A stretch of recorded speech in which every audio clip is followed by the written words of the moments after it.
Hello everyone, True Zero Emissions here. I'm practicing sitting down, and I'm noticing I'm able to relax my arms more now. I'm not sure if that's because I can't hold them up anymore or I don't need to, or both. But it is relaxing to not have to hold them out there, because I was holding them out for a long time, and it makes the muscles really burn. Someone told me like you just drink water and it helps the muscles not burn. Have you ever heard that? I don't know if it's true or not, but water certainly doesn't hurt, right? And as long as we don't have too much salt in our system, if I understand correctly, then our body will not retain water so much. But if we have salt in our system, too much salt, our body will hold on to the water. I don't know if you ever heard that. Wow, this is very smooth. I wonder if I can go downhill this easily, this smoothly. Downhill has been harder for me in riding the electric unicycle. Like, I'm faster from keeping up with the group. I can keep up easier going uphill. I'm talking about like off-road.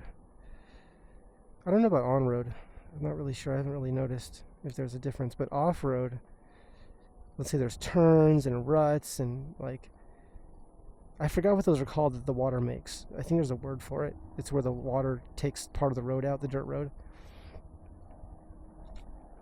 When you have all that on the road, or not, even if it's just going downhill with lots of turns, excuse me, I can't go as fast right now as I can uphill on the same road. And I was telling someone that, I'm not going to say any names, and they were like, oh, well, maybe going downhill is your thing, like that's what you're good at. And I'm like, that's not what I just said. I just said I can go faster uphill than I can downhill. And they didn't say anything. Now, maybe I'm the one that said it backwards, and I think I said it right. That could be. I've done that before and caught myself. I'm like, I just said that completely like upside down, inside out, and backwards. So, what happened? I remember one of my teachers saying that there's no perfect communication. How many of you have heard that? There's no perfect communication. In fact, all that there is miscommunication. That's all that there is. And we work really, really hard. At best, the best we can do is work really, really hard, again, in collaboration, right? Together, working to find a sense of what we each mean. So with that being the given, it really describes why relationships can be so difficult and end so badly, and also have such terrible fights, and also why there's I'm going to try to start from a stop now with sitting down. See if I can do that.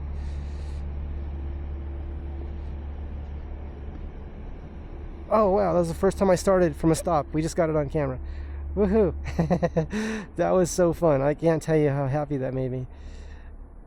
Because I could not, that's the way I wanted to learn. I wanted to learn by just rolling forward.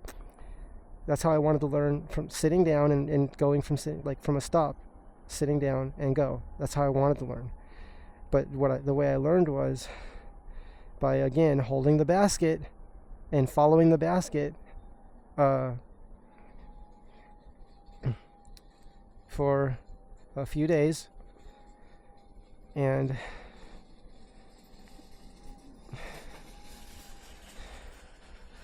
then one day I just didn't use the basket. I said, let me see if I can do it. And I was standing up and I sat down because someone told me to do that. Jay did. Jay told me, sit down when you're riding. That's what I do. I said, or he didn't tell me what to do. He just told me what he does. He said, yeah, I sit down when I'm riding. I go from standing up to sitting down. I keep my feet where they are, and then I'll adjust them later sometimes. Or usually we'll adjust them, If he's going to adjust them, he adjusts them after he sits. So, wow, that was fun. Now I can keep practicing that. Now I can keep practicing, I can practice stopping and going from a stop, and then stopping and then going forward from a stop. So, right now I'm just going to keep going though. Excuse me. I notice the camera picks up like when I'm breathing. I'm like, that's a little too sensitive, but I don't know what else to do.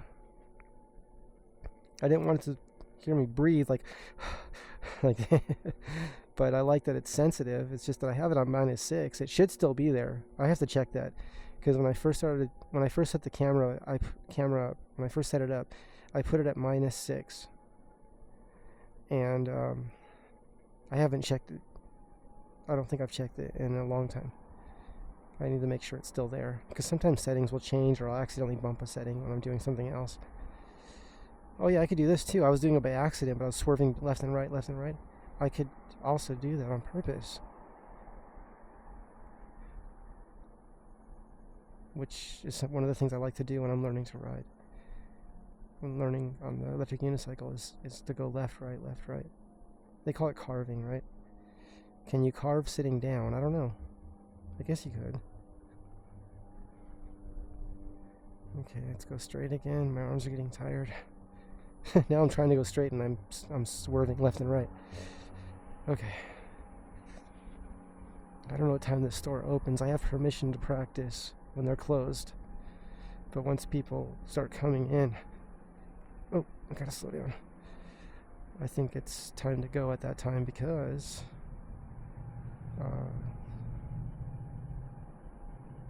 I don't want to be in the way of anyone, interfere with business. I forgot my sunglasses. The sun's going to be coming up, I think, around 6:30 approximately.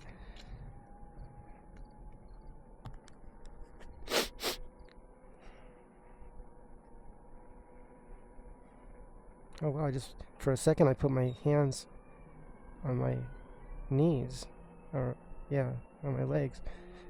And that was relaxing to do that. I liked it.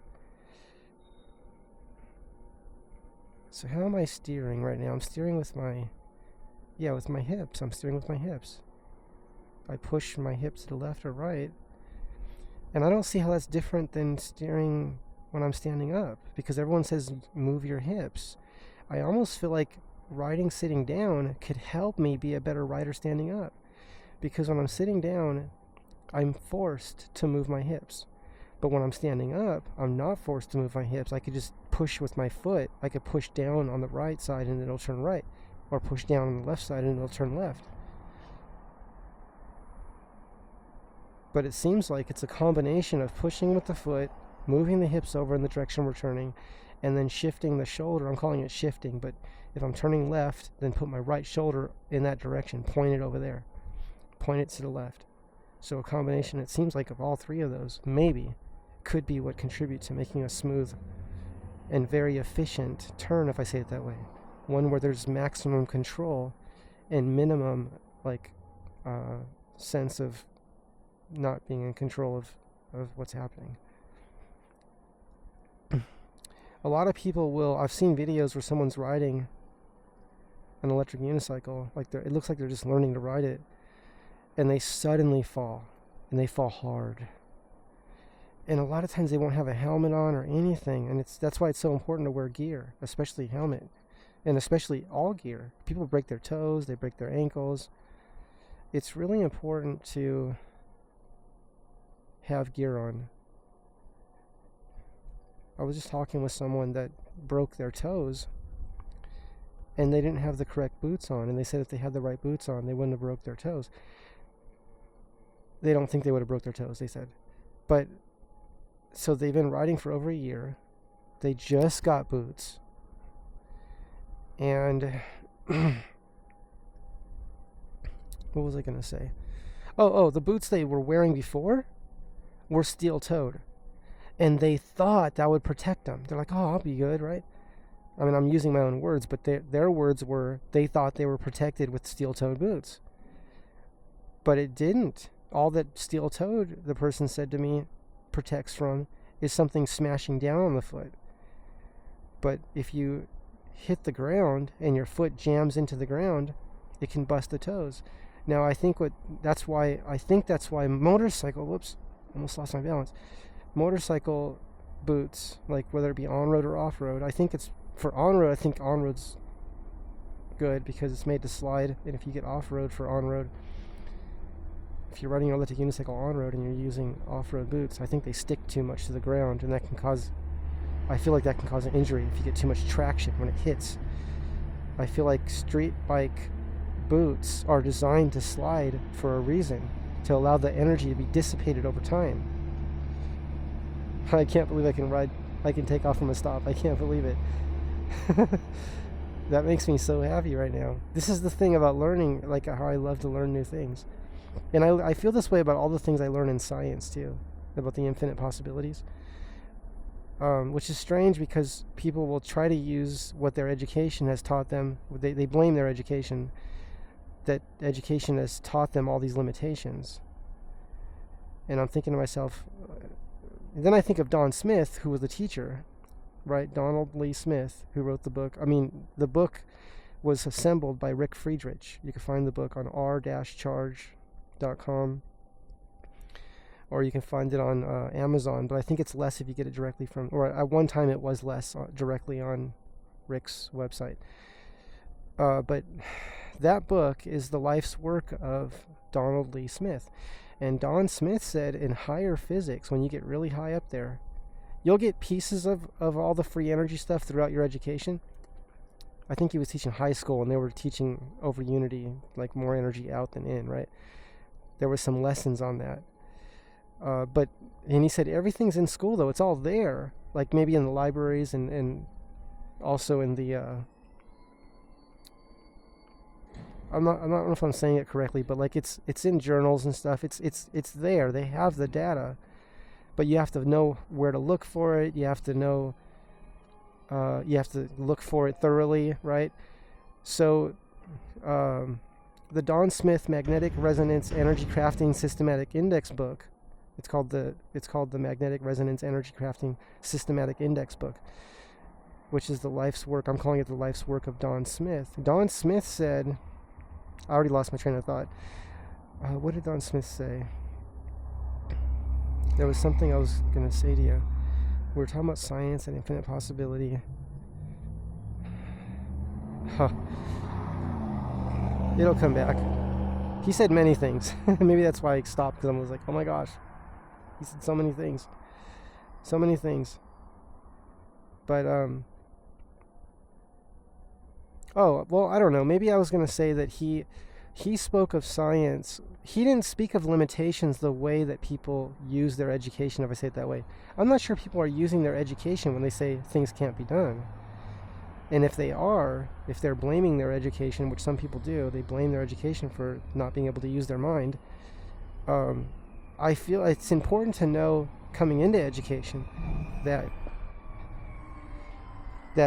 you get out of it what you put into it. So if you come into education like with all these ideas about what's possible, I don't know that it's education's. I don't know if they have the equipment or the time to, and the facilities and the resources to teach someone that there is infinite possibilities, scientifically speaking. Dr. Sheehan, Sheehan, at I think it's the San Diego University. Not sure the exact name, but it's the university in San Diego. I don't know if there's a bunch of universities there. But Dr. Sheehan did say when it comes to science and physics, I'm using my own words, but the idea was that anything is possible. But the words that he was quoted with, I think when he was interviewed, was that anything goes. So it's worded a little bit differently. Anything goes, right? To me, that's a strange way to word it. Anything goes. But it's really anything is possible, right? Yeah. So I don't know how that basket just got sitting there in the middle of this road there. Well, it's very interesting to start sitting down.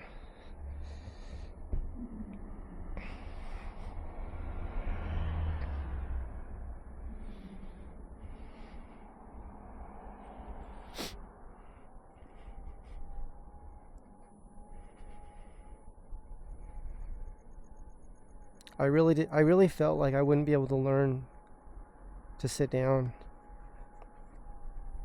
And it was much easier to learn sitting down than it was to learn to ride backwards. But I think learning to ride backwards. Let me try to compare that to learning to ride forward. Learning to ride backwards.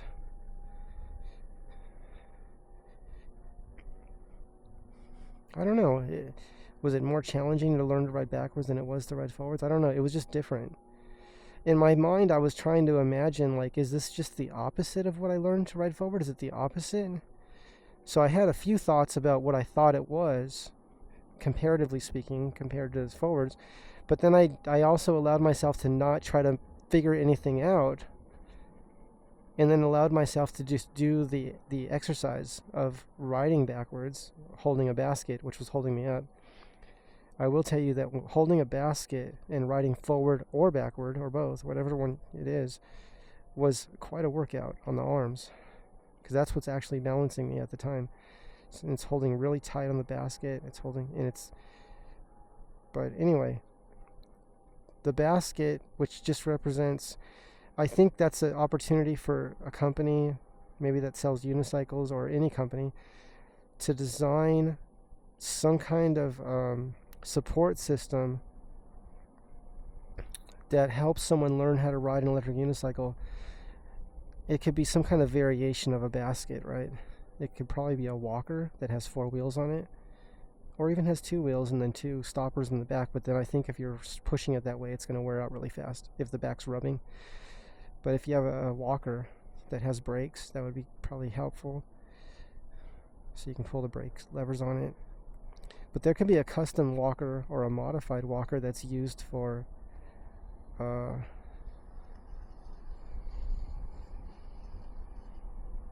specifically for electric unicycles to learn how to ride them. I think that's an opportunity right there for a product. I just used the shopping cart because I had asked, how do people learn this? Like when they can't learn it, right? Because like I had said before, because some people were asking me, oh, you rode before, right? Because they just can't imagine that I could be learning so quickly, right? They can't, I'm guessing, that's my words, but they were so sure I must have ridden before. And I said, I had tried to ride an electric unicycle a few times in the past several years, but what I mean is I tried to stand on it and I held onto a wall or something, and I immediately fell off right away. And I didn't hold the wall and ride and hold the wall the whole time. I didn't do that. I just held the wall, let go, and tried to ride. And I fell off immediately. So I maybe tried that a few times. I don't know if it was like once, twice, 3 times total, but never rode at all. It never went anywhere. So the first time I really rode was with the basket. I held a basket, right, a couple months ago. Held onto a basket, a shopping cart, regular shopping cart. And they make different sizes, so I would just say one. Well, the bigger is probably the more stable, right? The wider and bigger. I think Target has some pretty big ones. I used the Target basket before, the plastic ones. So it was light and wide, so it helped with stability. See, this is the reward of learning this. So now my arms are down. I am absolutely enjoying this. Like, it's already fun. And all the cars are coming in. I think these are probably the workers that work here. Hopefully I don't get hit. Like if someone doesn't see me, right? Because people aren't really looking for me. They're not looking for a small electric unicycle. Just like how car accidents happen. People's, they're like, they looked right at me and ran into me. It's called, if you look at Dan the fireman, he was a fireman. And he now is a teacher of motorcycle safety. Great videos. Most people I talk to have heard of him and love him. They just love Dan the fireman. I've only met one person that couldn't figure out why anybody would watch his videos. And I don't know what to think about that. Like, other than that's how all things are in life. Not everybody likes something that others like. But to me, it's made a world of difference. I apply everything I've learned from him to riding a motorcycle, because I have a 2016 Zero SR, which always makes people happy. They're like, really? Oh, wow. And I immediately say, if you're looking at getting new, look at the Energica, because to me it's like a very similar price, but you get that bike's amazing. First of all, you get faster charging. Level 3. You get a liquid cooled, I think it's a liquid cooled battery system. I mean, that bike, it has a key fob. The Energica, ENERGICA. I think that's the correct spelling. It has a key fob. You don't have to put a key in it. You get close to the bike and you turn it, it's ready to go. Now, if you like a key, then you can get a 0. Or maybe the Energica still allows you to put the key in. I don't know. I mean, my Toyota Prius, you can't put the key in. Well, no, you can't put the key in the ignition. You could put it in the door, like if the battery dies. But in the ignition, it's you just hold it on the dash if the battery dies. You put it to the dash, and then it works, even if the battery's dead. Good system. The Prius, I don't know if I could recommend people to buy the Prius anymore, because I'm learning so much that I didn't know about it.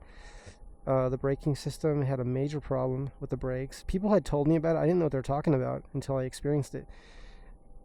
The brake actuator and pump, and I'm not sure the name of all the parts. It's basically the ABS system. Well, there's some kind of like, I'm going to call it a defect in it, because they actually were forced or agreed to extend the warranty, but only to a limit, right? That doesn't really make sense to me when there's something this significant, that they would just say, okay, we'll take care of people that have very low miles. I say that because Priuses are known to go for hundreds of thousands of miles. But I guess one way it can be looked at is it's been 10 years, and if putting a couple $1,000s into it, which is, I guess, is between, well, some people spend around $4,000 on getting this part fixed. If you look around, I think it could be done for around $2,000. I made a video on that. I forgot the name of the place. It's like Prius. I don't know if it's called Prius Express or Hybrid Express. I think it's called Prius Express. I think they can do it for a couple $1,000s. And I'm not sure if that's what that price includes, if it's just for the part. I think it's everything, but double check for yourself. But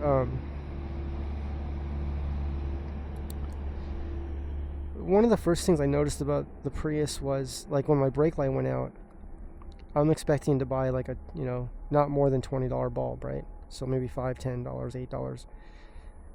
And I called the dealership, and I think they said it was close to $300. Okay, so imagine your brake light goes out, your brake light, in one side of the car, right? The brake light on the left or the right. On my car, it was the left side. The dealership says, yeah, that part is like, I don't know if it was over 300 or just under 300. And they said, well, we'll give you a discount. So it discounted it. I don't know if it was around 200 or what the price was. Well, I found the light on Amazon for 100. But even though that's good, it was around $100. You have to buy the whole light. You have to buy the whole light. Okay, that's so wasteful. So I'm like, to me, I'm just thinking, okay, so you get great gas mileage, but you're going to be spending a lot when your brake light goes out. You're going to spend a lot when your battery goes out, even though I almost got 300,000 miles on the Prius and original battery. So the arguments that people use against the car are not the greatest, right? When they're like, oh, you have to change the battery. I mean, a lot of cars don't even last 100,000 miles. I don't know if people realize that. In other words, you'll have to change the whole engine and transmission, one or both of those, maybe before 100,000 miles, right? Whereas on a Prius, I'm at almost 300,000 miles. The transmission's still new because of the kind of transmission it is, and they're not all the same. The name of that transmission, whatever it's called, if another company uses the same words or similar words, it doesn't mean it's the same thing. Because some of those transmissions from other companies had a belt that would break in there, and you'd have to rebuild the whole transmission. And I've talked to transmission builders that rebuild them themselves, and they said they can't. They tried so hard to get the parts for that one and to rebuild it, and they're like, we can't even get the parts. It's like you have to buy the transmission. Like it's there, But that's with other hybrids, right, or other cars too that use that kind of transmission. That's not the same as the Prius transmission.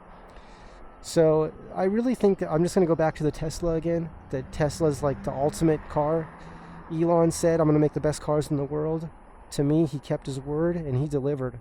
That guy does not mess around. He doesn't play games, doesn't tease, doesn't say, I'm going to do something and then make you wait forever for it.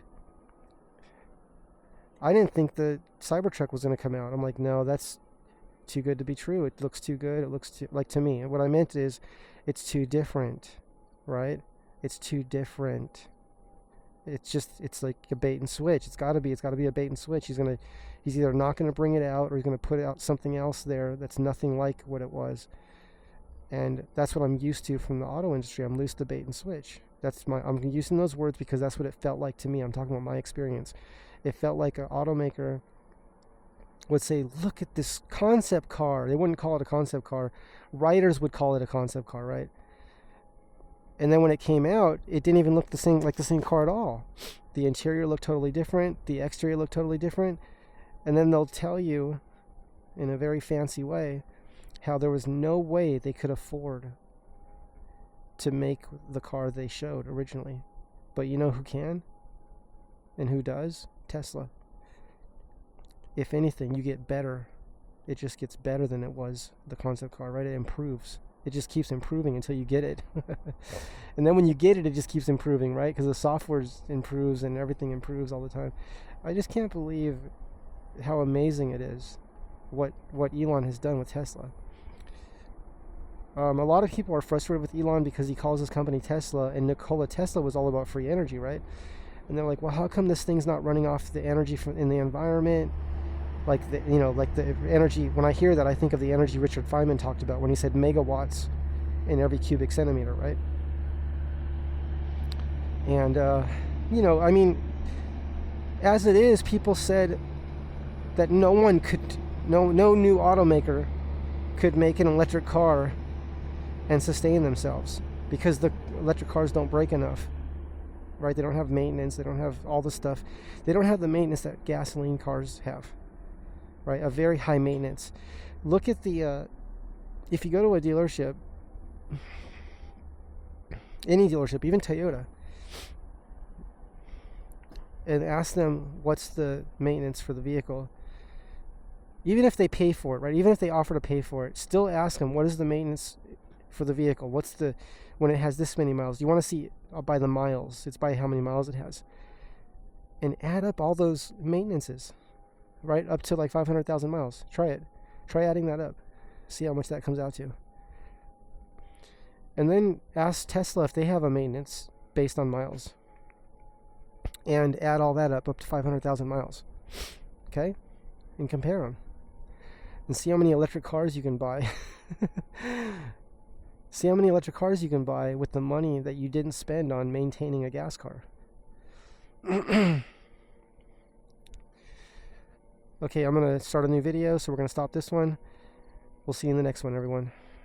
True Zero Emissions signing off. We'll see you in a few seconds. Stop recording.